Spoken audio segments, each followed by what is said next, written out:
So I started the business in June of 2020 and in pretty short order realized like, oh man, this is a virtual business. I'm traveling a lot. I can literally live anywhere. And in some ways, that's exactly what I did is I didn't just live anywhere. I lived everywhere. I reduced everything that I owned into one Rubbermaid box and lived all over the country for over a year. And that was a really wild and really cool experience in so many ways. But obviously, you kind of draw out that path for a period of time, was really busy, was moving very fast, would never go to any place for more than, 2-3 weeks at a time. And one of the places that put me somewhat inevitably is, man, really hungering for and wanting a sense of rootedness, a sense of community, a sense of place to call home. And I had kind of in my mind and in my heart that that's what I was searching for. And quite frankly, I didn't identify it as this at the time, but I think if I were to describe my attitude about finding home in that time, I think the word I would use would be mopey.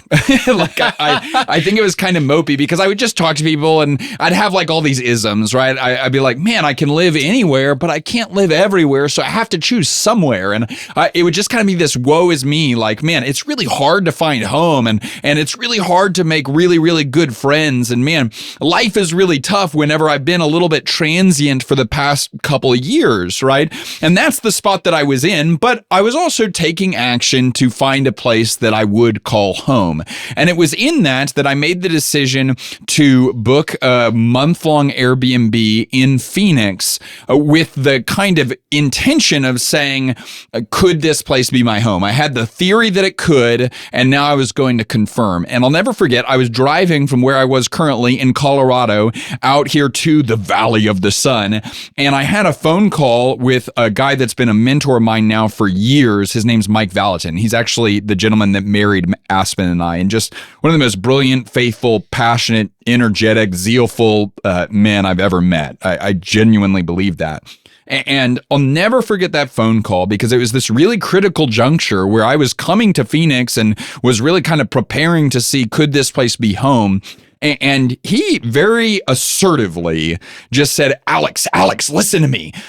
He said, I want you to listen to me. And when you go to Phoenix, I want you to think about the story that you were telling. I want you to think about the story that you were telling. And the reason why he said that, I think, was because he had heard a little bit of the mopey narrative that had informed the way I kind of framed the past 2 years. And so he said, I want you to think about the story you're telling.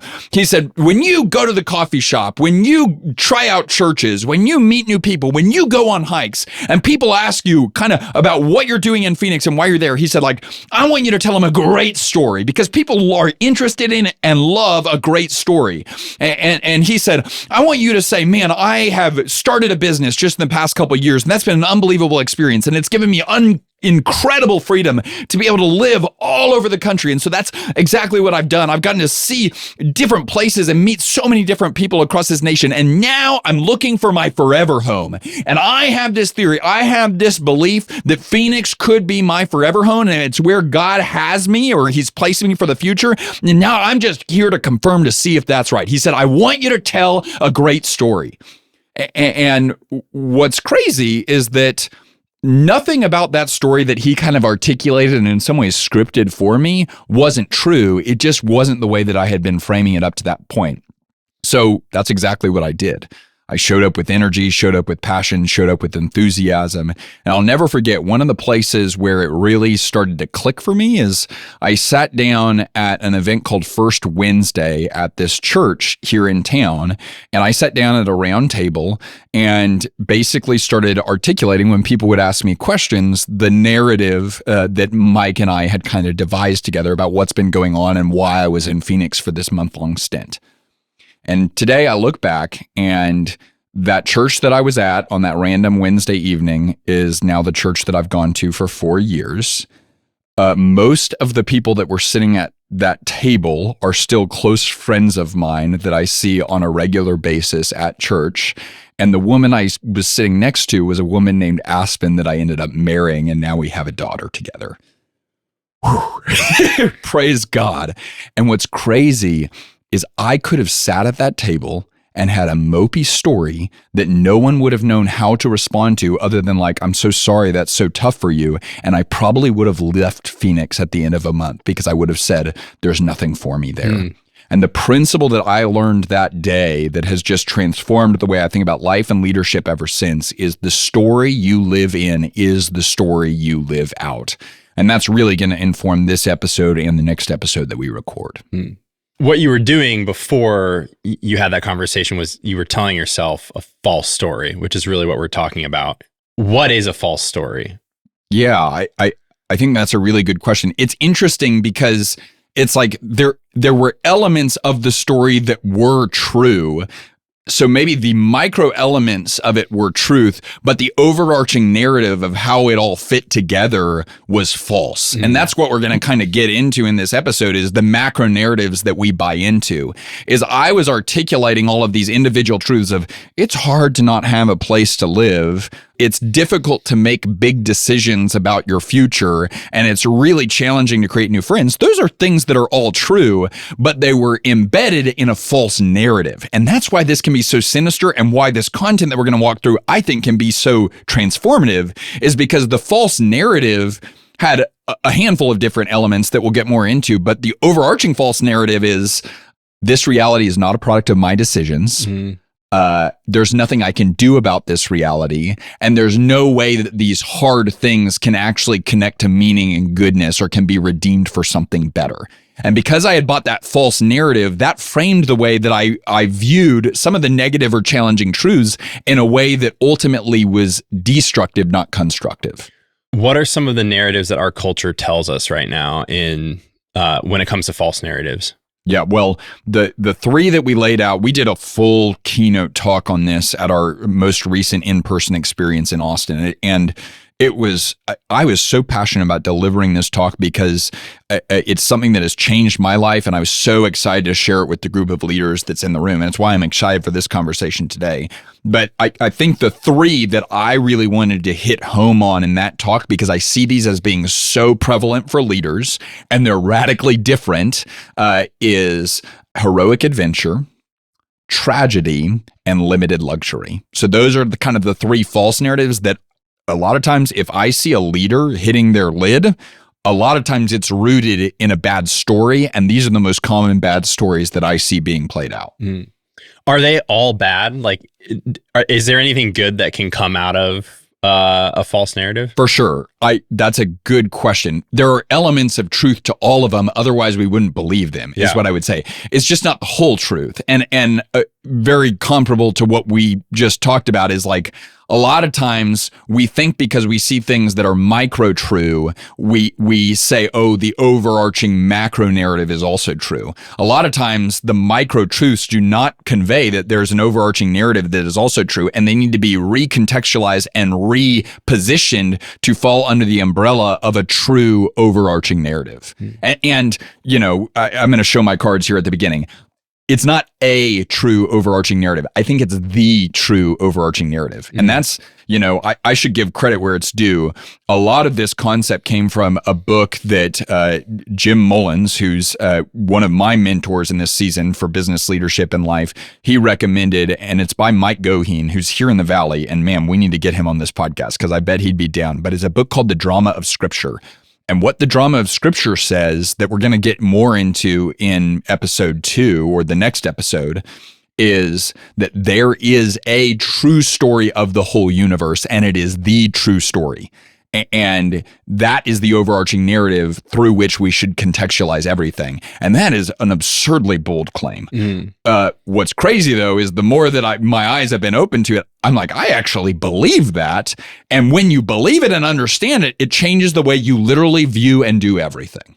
Do you think like people are more susceptible to certain narratives than others? Like, is there one that you find yourself falling into, or is this something that we just have to we have to navigate and combat all three at any given time? Yeah, good question. I would say seasonally, I'm more susceptible to some narratives outside of others. Sometimes it's a cocktail of all three. And what I've really kind of focused on doing in the past couple of years in particular is trying to be aware of which one or ones am I most susceptible to in this season? Because there are definitely times where I can subscribe to what we're going to describe here more in detail as a tragedy narrative. And that's the thing that I really have to watch my language, my thought patterns, my actions to make sure I'm not subscribing to that. There's other times where, quite frankly, that's the opposite of what I need to be worried about, right? It's like, dude, you're not acting like a victim at all. You've got the opposite problem of that. So seasonally, it can vary is what my experience has been. So let's jump into the first one. Yeah. Okay. So the first false narrative. So this is the overarching macro story that we often live in. And because we live in this story, we often live out of this story, and it affects the way we view things. And because it affects the way we view things, it affects the way we do things. The first story is heroic adventure. And so if we were to put a thesis to the heroic adventure story that leaders so often buy into, the thesis would be, I am happening to life. And really what that is kind of conveying is that, man, life is strictly, the life that I experience is strictly and completely the result of my independent will. And that if things aren't going well, it's because I have not willed them to go well. And so the thing that I have to change is my will, because if I will, it will come to pass. That's what the heroic adventure narrative buys in its most overt form. What are some of the perceived benefits of that? Like, why is that why is that an attractive thing that we fall into? Well, I mean, in many ways, this can be a shade of the American story. I think if we actually look at the true American story, what we find is this absurd, scrappy independence, but also this insane level of compassionate collectivism that's actually part of it. But we get a faulty American story now that just completely gets rid of the compassionate collectivism, and we opt in for America, right? Like the absurd, scrappy independence, self-made man, individual achiever. And so because this is the country that we live in, our country celebrates that in so many ways. And if we want to zoom in and say, man, if you are in a country that celebrates that, what's the smaller sliver that celebrates it to a disproportionate degree? Entrepreneur, business growth, and personal growth circles, without a shadow of a doubt, right? Like, it's one of the reasons why I do not scroll on Instagram anymore, because it's like, I mean, I'm an entrepreneur. Instagram knows that. It fills my feed with messages that are all about my individual will for making my business what it needs to be and what that is going to do for me. And man, it's the wrong story. Yeah. And to the degree that we get convinced that it's the right story, we're actually orienting our life around a narrative that will never be fulfilling or meaningful. Before we jump into why it's the wrong story, can you lay out a little bit more, like, what is like the half truth that's underneath that? Yeah. Well, I mean, one of the other benefits of the heroic adventure narrative is you get this incredible degree of agency about you, right? And what is agency? Well, psychologists would describe it as an internal locus of control, and that's compared to an external locus of control. So an internal locus of control is someone that says, man, I have a role to play in the future that I experience. And the good thing is that anyone I've ever met that has gotten out of debt, that has contributed to their marriage being better, that has, started going to church for the first time, that has started working out for the first time, that has started to become a better mom or dad, that has started a business, right? All of them had an internal locus of control. Like they had a degree of agency where they said, man, there's things that I can do that actually affect the results that we get. And that is biblical, right? What you sow, you will reap is a proverb for a reason. Yeah. But what we're talking about here with the heroic adventure narrative is that it's both the reason, like my will is the reason, and it's the total. It's not the partial effect. I'm not a participant. I get to impose my will, right? There are business conferences where they tell you, you impose your will on the marketplace. That's not how the marketplace works. Yeah. I have never once been on a sales call where I started the conversation by just saying like, I'm going to impose my will on you. And that ever went well, right? Thankfully, I've never tried it. I just don't see that going well, short-term or long-term. So if we buy into that narrative that it's like, man, my will is the determining factor on my future in totality, we're buying into a false narrative. I mean, really what you're honing in on is stewardship versus control, like thinking that you control everything, it's all on you, versus, oh no, there are things in my life that I'm actually required to or should be stewarding. But I don't necessarily have ultimate control over how those things come and go and what those look like. Yeah. And I mean, this is one of the things that I have to regularly remind myself of as early as this morning, is like reminding myself I am not ultimately in control. And to the degree that that statement feels like dissonance to you, that you are not ultimately in control of the outcomes that you experience, if that feels stressful to you, that is a prime indicator that you have bought into this narrative. Because if it's causing you stress, it means the thing that represents reality, which is you are not ultimately in control of the outcomes you experience, the goals that you're setting and whether or not they're achieved, how people respond to what you do, right? The overarching success of your business, right? You're not ultimately in control of that. If that is true, so if that causes you dissonance, the issue is not what's real. The issue is your expectations. And if your expectations don't align with reality, it will always create a ball of stress. And so the thing that someone who's susceptible to the heroic adventure narrative has to remember is, I'm not ultimately in control, and we have to orient our expectations around that. That doesn't mean that we don't have a participatory role. It just means we're not ultimately in control. Where have you heard this or seen this in culture? Well, it's interesting. I was thinking about this as I was writing the content, and I was like, man, it's almost like we get this idea that like we're in Mission Impossible and we are Tom Cruise, right? I did this great thing at the experience where I said, how many of you have seen Mission Impossible? Everyone raised their hands, right? At least one Mission Impossible movie, right? Out of the 8 or whatever there are. Okay. And then I said, okay, now keep your hand raised if you can name the actor that plays the main character in Mission Impossible. The entire room kept their hand raised, right? Obviously, Tom Cruise, right? And then I said, okay, keep your hand raised if you can name one single other actor or actress that's in that movie. And I mean, 98% of the room's hands went down, right? And the other guys are nerds, is what I would say, right? And so it's like, we think that we are Tom Cruise. And the thing that happens whenever we think we are Tom Cruise and we think that we're in Mission Impossible is everyone becomes supporting cast that is really, quite frankly, irrelevant, because Mission Impossible is about Tom Cruise. And so that's fine for a movie. It's an awful life strategy. But then I was like, man, why do we get this idea that like we are the hero and that like this life is all about us? And then literally I heard this quote from Joe Rogan on a Joe Rogan podcast.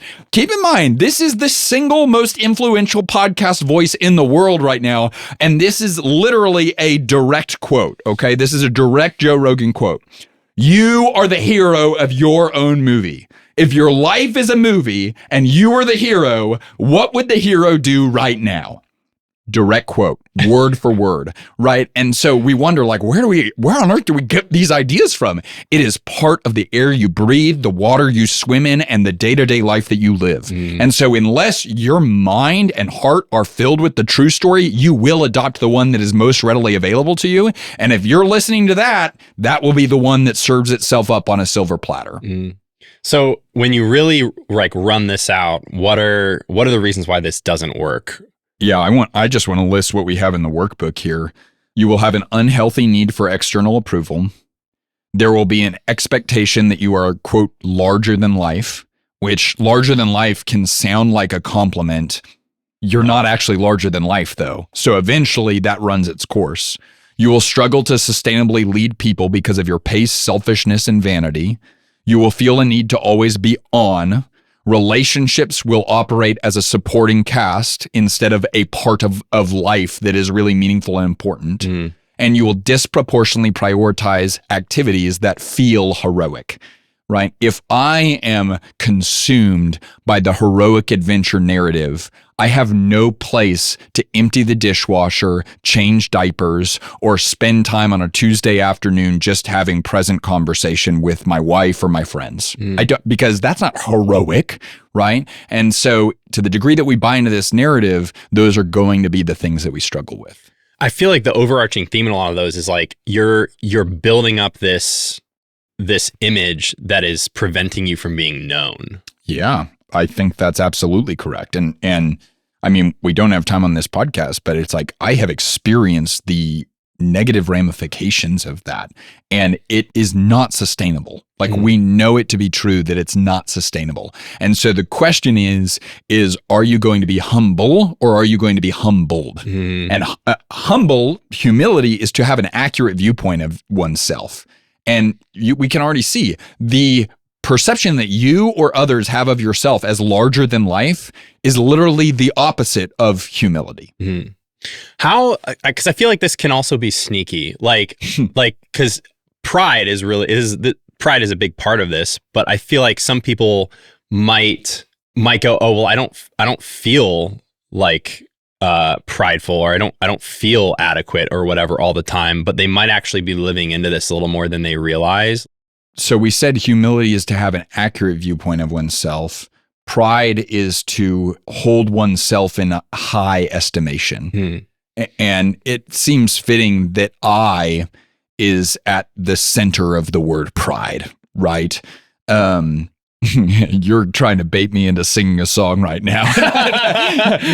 Y'all can go get the clip from the Experience Talk where I sang the song, but there's that Toby Keith song where he says, I want to talk about me, want to talk about I want to talk about number one, oh my, me, my, right? And that's a funny song. It's also a life strategy for many of us. I cannot tell you how many business owners that I've had conversations with at networking events or something like that I ask them a bunch of questions about their business and they say, oh man, my business did this. My business, hit best revenue month ever. My business is growing right now. My business is engaging in new marketing strategy. Like I'm doing all of this right now. And we talk for 10 or 15 minutes. And the next question that I want to ask them is, are you a solopreneur? I know they're not. They have like 50 people on their team. But you would have never known by the use of their pronouns, right? And I, me, my, to the degree that stuff infects all of your language, it's probably reflective of the fact that it also infects all of your mind, and you're putting yourself at the center of everything that's occurring. And as a result, you're buying into that heroic adventure narrative. And it will be celebrated because you're doing all these good things for people. But if you are putting yourself at the center of it, then that's out of touch with what's actually real, which is God is the one that causes the growth. And also all of these other people are contributing, and you are just totally diminishing the role that they're playing in what you are experiencing. We're going to go into this, I think, in more detail. But if someone's listening to this and they're like, oh my gosh, like this is me, or I've been living into this false narrative or this lie, like in this season, what would you say to them? Like you said, we'll go into it more in subsequent episodes. But I would say, honestly, you're doing probably the best possible step, which is confession, right? You will never fix what you refuse to see. You will never conquer what you don't confront. And man, it can be really humbling to mourn the fact that you are so susceptible to making life, business, and leadership all about you when that is so opposed to the design of what it's actually for. And like, I mean, I when I say mourn, I mean like actually mourn. Like I have spent time where it like, the scales proverbially fall off of my eyes and I realize, oh my gosh, all this trouble and stress that I'm experiencing is the fact that I've made this all about me. And I'll have tears well up in my eyes in prayer. Praise God, like confession is always followed by grace, and it's not are we forgiven, it's have we received forgiveness, and it's when we receive that grace that actual transformation can occur. So we've talked about heroic. Yeah. Let's swing the other direction and talk about tragedy. Yeah. So let's swing the other direction indeed. So the heroic adventure thesis is I am happening to life. The tragedy thesis is life is happening to me. And it's characterized by this idea that I am a victim. And what I would really encourage business leaders and business owners I would really encourage you not to turn off your ears in this section because, man, some of the most victim-minded people I know are the ones who are most vocal about, I'm not a victim. No one's a victim, right? They're acting like a victim. The way that this shows up, especially in business and leadership circles, is a lot more subversive and sinister than we often realize. So I just say, don't mute me quite yet, is what I would tell people. Explain that a little bit more. Like, how does it subversively show up? Yeah. Well, let's use a couple quotes that we can be capable of using that actually represent a tragedy narrative oftentimes. My team just won't. I just wish we could. My family just isn't. I've never been able to, right? These are things that when we say these, what are we conveying? We're conveying that the status quo about the present is what will always exist in the future. Or we're opting in for a vision of the future that is way more mythological than methodical. So let's break both of those examples down. My team just won't show up on time. My team just won't be organized. It's not possible in my industry to XYZ. I knew a pastor once that he said, man, we had to establish a rule for ourselves and within our team that we said, we're not able to say our team just won't or our church just won't. What we have to say is we have not led our people to. Because the minute that you change to that, you now have responsibility, but praise God, you also have the ability to respond. That's what responsibility is, right? But to the degree that you're like, they just won't, well, how do we respond to that? You can't, because if they just won't, then what do you do with that? You're just stuck with that. And so that's an example of a tragedy narrative, right? Now, I just wish we could. I just wish we could, I just wish we could have the resources of those other businesses in our industry. I just wish we could have great talent like that. It must be nice to.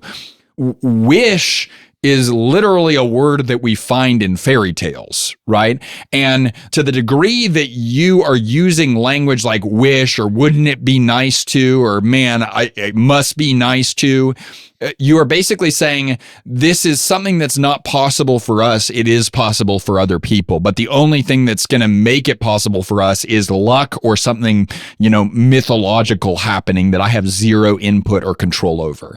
And so now you're basically exercising some really weird, screwed up spirituality that is basically like horoscoping your future. I just wish, instead of saying, what is the desired future that I'm called to? And what is the role that I'm supposed to be playing in the creation of that? And so those are a couple of different ways that we can subscribe to a tragedy narrative, but we can actually be very bold and assertive in the way that we do it. Where do you think that comes from? Universities. Yeah. Well, not entirely, but I think that this narrative is growing, right? And the reason why it's growing right now is probably because the seeds were planted 20 or 30 years ago in our culture where people started to be taught that they didn't have any internal locus of control or agency over the outcomes of their life. And we started delegating agency over our individual life to, quite frankly, institutions. And when we do that, we actually become the thing that we feel like. We do become a victim when we start acting like a victim. So, I mean, I'm certainly not an expert, but what I would say is the seeds were planted a long time ago for this becoming a culturally domineering thing that it is today. Because, people listen to this and they're like, well, that doesn't sound like an attractive, that's not the way that I want to live or a way to live your life. But it really is. I feel like it can be a sort of cyclical or almost intoxicating headspace to be in. Why do you think that is? Why is it so easy to fall into? Because it means that I don't have to take responsibility for anyone. As long as I can blame other things or other people for what I'm experiencing in my life, then I don't have to take responsibility for it, which that's super attractive, right? It's in saying that when I engage with this content still today, right, I have worked really hard to root out the tragedy narrative from my life. And yet still, when I engage with this content today, I have to position my heart prayerfully to say, do not point out the speck in other people's eye. Pull up the log out of your own eye. Because this is, I don't know what it is, but this is the one that people so aggressively call out in others, and they totally miss it in themselves. And the first person to do that can be me. And so what I find to be helpful is assume that there is somewhere in your life where you are falling for this narrative right now. Assume that it's happening, and devote your time, attention, and energy not to saying where are other people falling for this, but find where you are falling for it. And instead of being a victim, start actually building is what I would say. So we've talked about the heroic narrative. We talked about tragedy. What's the third one? Because I think it's a little different, and yet I think this is another one that our culture is just loud on. So yeah, loud is right. Yeah, especially like certain circles of our culture. Like it's interesting, if we were to overlay these narratives into our 4 stages of business: founder, operator, CEO, owner. A lot of times founders, you want to market to a founder, give them a heroic adventure narrative, right? Like that will crush unless they've been in survival mode for a while, in which case you should probably opt for the tragedy narrative. Oh, it's so sad that this is where you are, right? It must be so difficult to have the team that you have, or things like that. Operators oftentimes stall out because they've adopted the tragedy narrative. Once we get to the CEO or owner stage of business, now you want to market to those people, crush some limited luxury, right? Because limited luxury is the narrative that life is for your comfort, right? And that what is life? Life is a series of indulgences to be pursued or enjoyed, and discomforts or struggles to be avoided. And so, there's so many cultural examples of this, but, again, let's go back to the Instagram feed. The number of people that literally give a message that from a private jet or from their penthouse suite or from, some absurd location, right?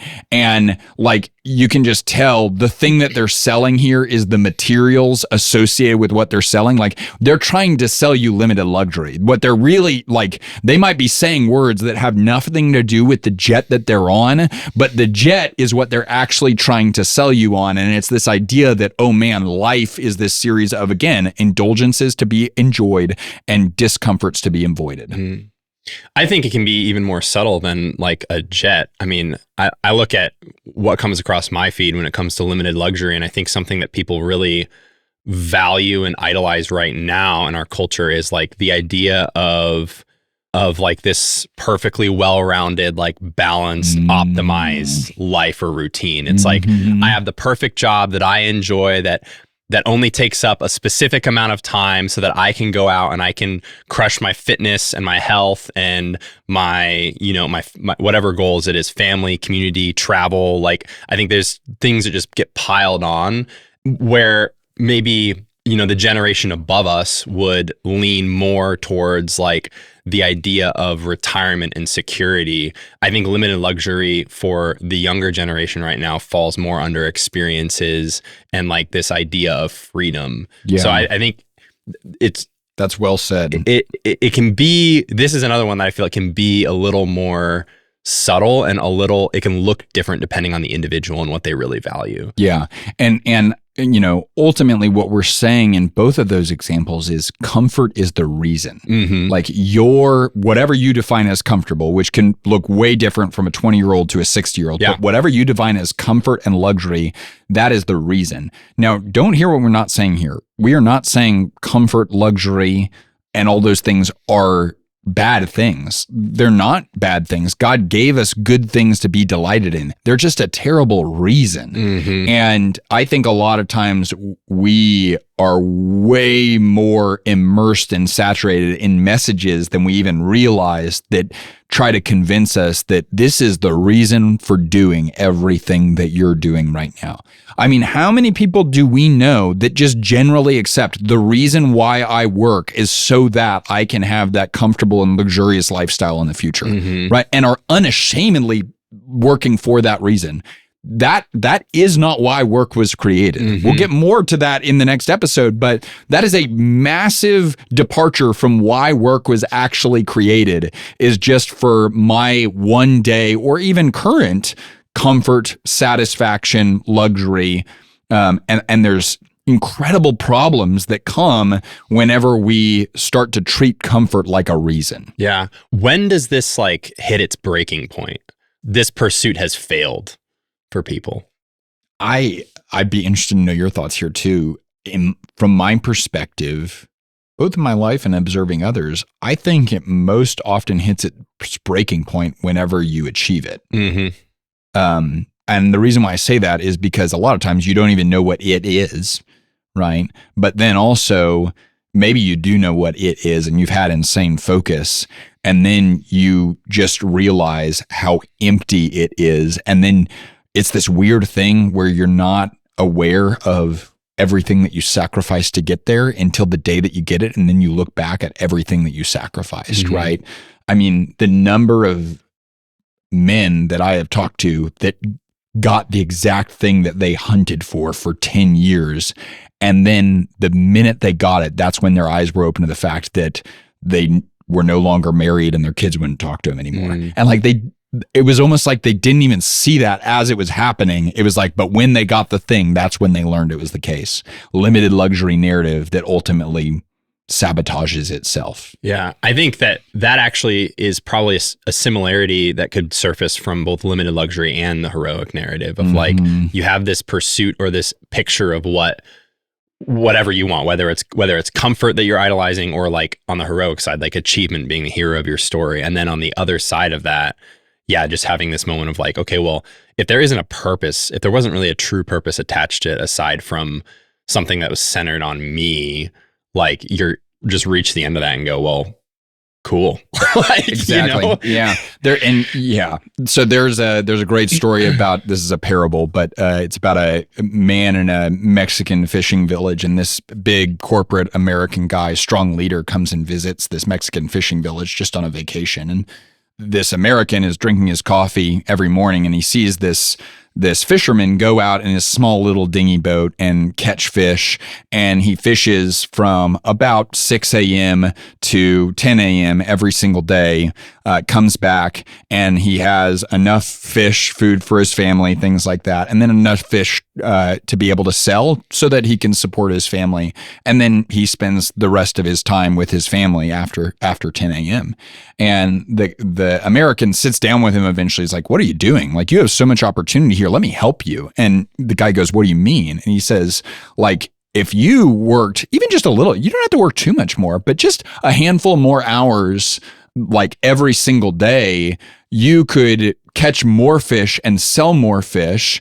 And the guy said, well, why would I do that? And he said, well, then if you sold enough, you could buy another boat and you could hire another fisherman to work for you. And he said, okay, well, why would I do that? And well, then he said, well, then, you could start generating extended profit from there. And then if you generated extended profit, you could have a whole fleet of fishermen. And he said, okay, well, why would I do that? He said, well, I know some people in the States, and we could probably set up a deal where you could freeze and ship these fish once you have the margins to be able to do it. And you could start selling to the States, and man, you could just crush it. And he said, okay, but why would I do that? And he said, man, you don't understand. You could spend just your mornings fishing, and then you could hang out with your family for the rest of afternoon if you did all of that.